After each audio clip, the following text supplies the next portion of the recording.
faces more pressure internationally. The former French Prime Minister Dominique de Villepin says, and I quote, "There are three things that must be done. First, immediately suspend the EU-Israel agreement. The majority of Israel's trade is with Europe. Suspend it. Second, immediately impose an arms embargo from all European countries. Third, bring the entire Israeli government and senior military officials before the International Criminal Court." And Dominique de Villepin joining me now live from Paris. It is good to have you. Thank you for joining us. Right now, the EU is reviewing its relations with Israel. Do you expect Europe to go as far as you suggest? Do you expect it to do the three things very specifically that you have suggested? I think we should really put the necessary pressure on Israel today, because Benjamin Netanyahu is putting Israel's security at risk. It is putting America's security at risk, as well as the Western world. So we should make sure that Israel and Benjamin Netanyahu are going to understand what is going on, which is an ethnic cleansing in Gaza, a risk of genocide, which will be a huge stain on Israel and all of us. And that's why we should really put all the necessary pressure. Becky, in 2003, I was with Jacques Chirac, the most strong voice against an American intervention in Iraq.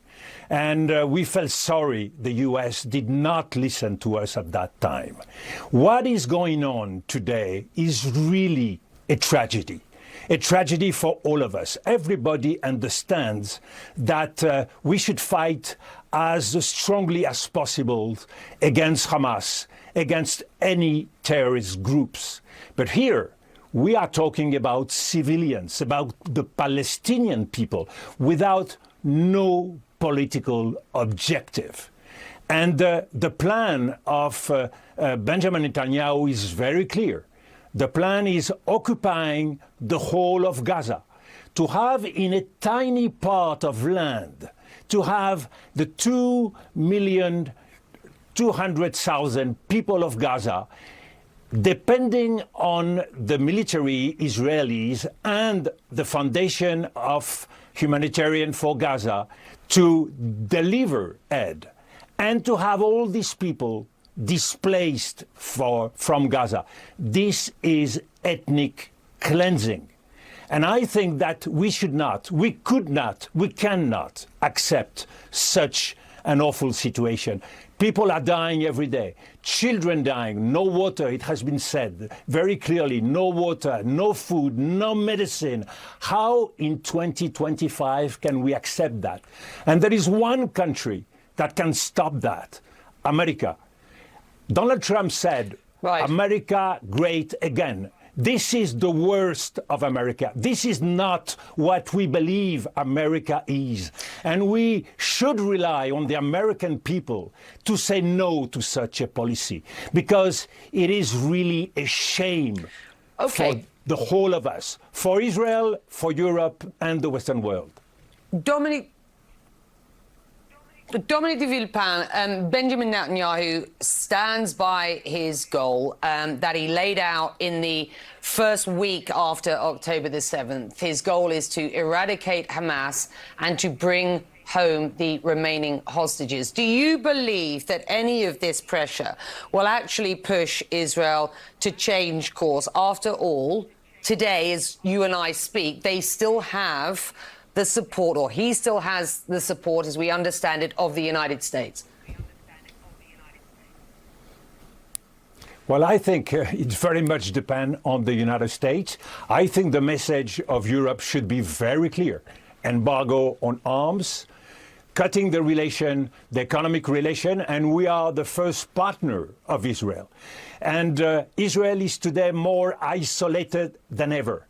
And we know that what is going on now in Gaza is not going to make things any better for Israel. This is not anymore a matter of security for Israel, because deterrence has been restored since many months. Today, it is a matter of what should happen in Gaza. And I think we should restore hope for the Palestinian people. You see, the idea to have a Riviera on Gaza is just a joke. So we should go back to reality. We should give a perspective for the Palestinian people. If we don't do that, we are every day making more terrorists for tomorrow. We are creating insecurity for the children of Israel tomorrow and the day after, and for all of us also. So we should be held responsible for all of that, and we should change course of history. This is really in our hands, and mostly in the hands of the United States.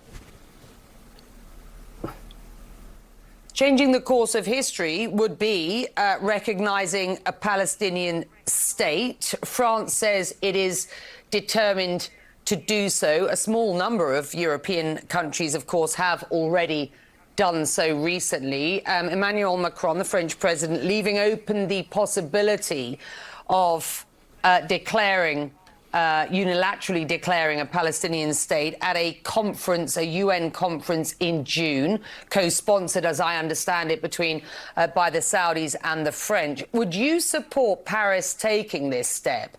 And how likely is it to happen? And should the United States, under Donald Trump, do the same?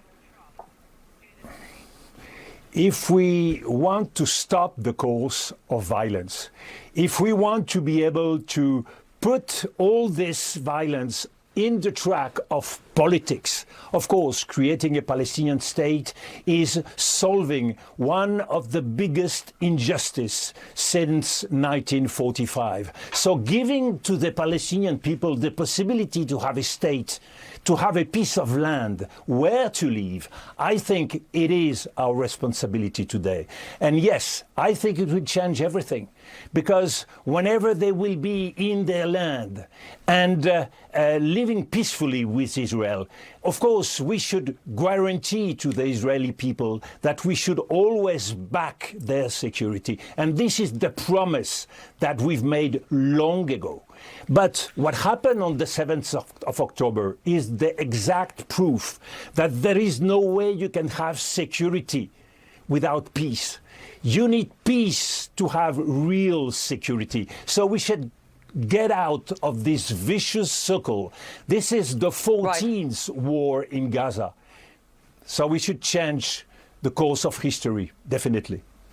Let me ask you this. Why do you believe it has taken Europe and the UK these days this long to take a stronger stance against Israel? Well, it's not the strongest stand against Israel, because I don't think we should hold the Israeli people responsible for the policy of Benjamin Netanyahu. For domestic political reason, this government is choosing the worst path of politics.